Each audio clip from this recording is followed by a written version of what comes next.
Hey everyone, good morning. Today is April 3rd, which means that it is Adele and I's 20th wedding anniversary, which is a really special time for us. So I'm going to be brief this morning, if you can forgive me. And then later on today, I will send you guys the sermon with the reading, and then Irene's recorded some music, so that'll be good. All right, so here we go. Psalm 44, verses 17 to 26. All this came upon us, though we had not forgotten you.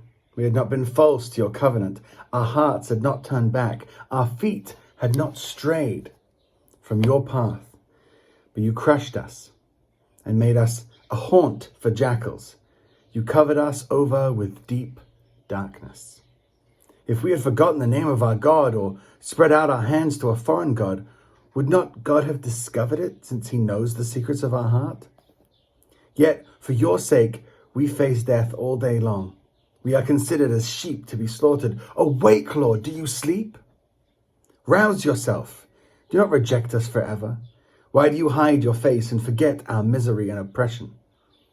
We are brought down to the dust. Our bodies cling to the ground. Rise up and help us. Rescue us because of your unfailing love.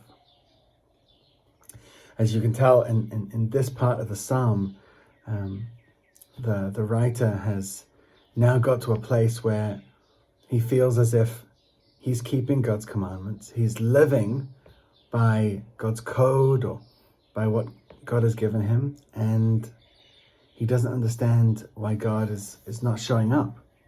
And especially at this time, but throughout our lives, there are always moments when we don't think that we're slipping from God. You know, there are those moments as well where we're sort of, I'm backsliding, or I'm just like, I'm not in a good place. But there are moments when no, I'm walking with the Lord. I'm keeping with my disciplines. I'm trying to follow God, and I'm not doing it because I'm trying to be the good guy. I'm doing it because of the way his love has changed me.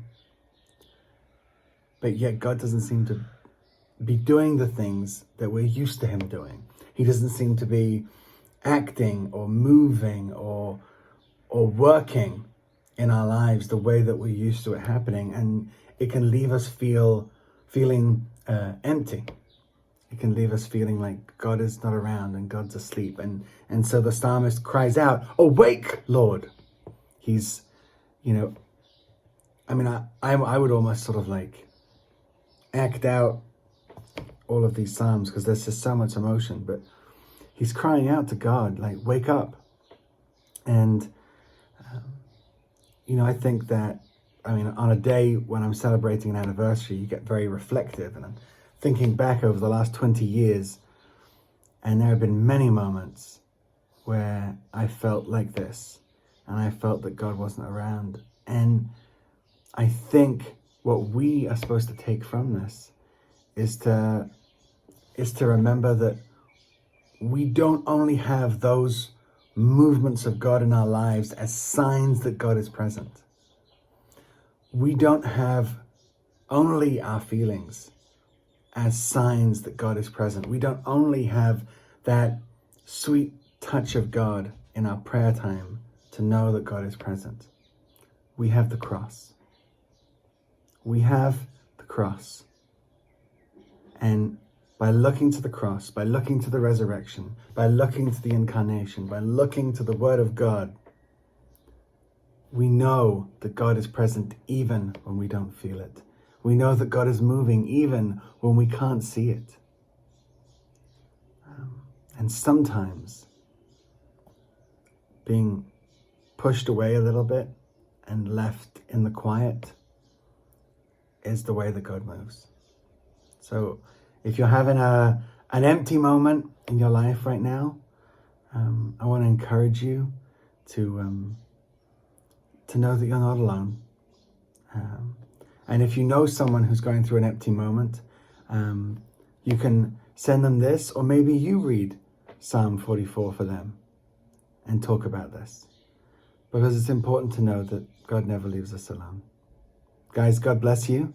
I look forward to seeing you all Sunday morning at our liturgical service. And in a couple of hours, I'll be sending out on the WhatsApp message things the link to the sermon and the reading. God bless you guys. Bye.